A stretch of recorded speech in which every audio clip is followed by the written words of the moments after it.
بسم الله الرحمن الرحيم، والصلاة والسلام على أشرف الإنسانية، معلمنا وقدوتنا خير الأنام سيد البشرية، محمد بن عبد الله، صلوا عليه وسلموا تسليما.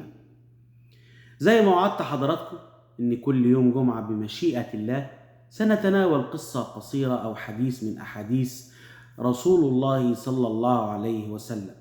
زي ما حضراتكم عارفين إن الدين بتاعنا والكتب السماوية لم تدع شيئا إلا وقد تكلمت عنه وتناولته وأتته بحثا كثير. والنهاردة هنتكلم عن الجماعة اللي هم المتشائمين. التفاؤل حلو يا جماعة، التفاؤل حلو. الرسول صلى الله عليه وسلم قال: لا طير ولا تطير في الإسلام.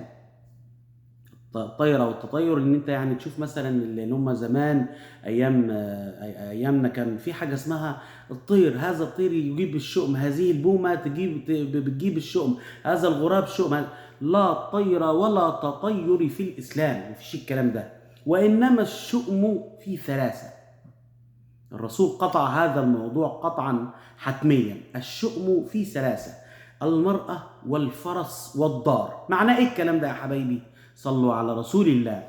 معناه ان الشؤم ده ممكن يكون في مرأة، تتزوج امرأة تكون حبتها مثلا، او حد عرضها عليك، او تزوجت هذه المرأة، ومنذ ان تزوجتها المشاكل والديون والخراب حل عليك.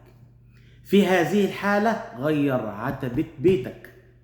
سيدنا إبراهيم عليه السلام لما راح لابنه فخرجت له زوجته، وكانت يعني امرأة يعني مش كويسة لسيدنا ابن سيدنا إبراهيم، فقال له قال لها لما يجي قولي له غير عتبة بيتك، ففهم فطلق المرأة. إنما الشؤم فيه ثلاث: المرأة والفرس والدار. إذن المرأة ممكن تكون شؤم على زوجها، هذا ليس يعني ده هي ملهاش أي دخل فيه يا جماعة، إرادة الله سبحانه وتعالى. المرأة والفرس والدار. الفرس زمان كان لما الواحد بيشتري أيام العرب وأيام الجاهلية، لما كان بيشتري فرس، وكانت هذه الفرس يا إما تجلب له الخير أو تجلب له الشر والبلاء والفتن. في هذه الحال لكان لابد عليه ولزاما أن يتخلص من هذه الفرس. دلوقتي مفيش فرس، يبقى الدابة، أي شيء يركب ويستخدم كوسيلة للمواصلات، اللي هي حاليا في عصرنا الحالي السيارة. ممكن تجيب سيارة أخي العزيز المؤمن، والسيارة دي بمجرد ما تجيبها تضر عليك مشاكل وبلاوي وابتلاءات وديون، وتفضل كل شوية تصرف عليها وكل شوية تدخلك في دوامات. إذن المرأة والفرس اللي هي الدابة عامة، أي شيء يركب مثل السيارة، والدار آخر حاجة الدار اللي هو البيت.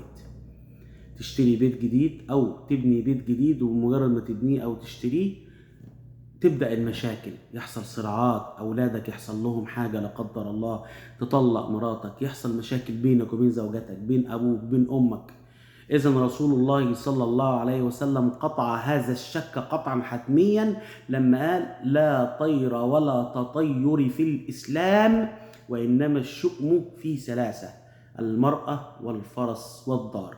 أتمنى يا جماعة أكون وصلت لحضراتكم معنى الحديث الشريف ومعنى هذه الرسالة السماوية التي نزلت على سيد الخلق وبعثها للأمة أجمع.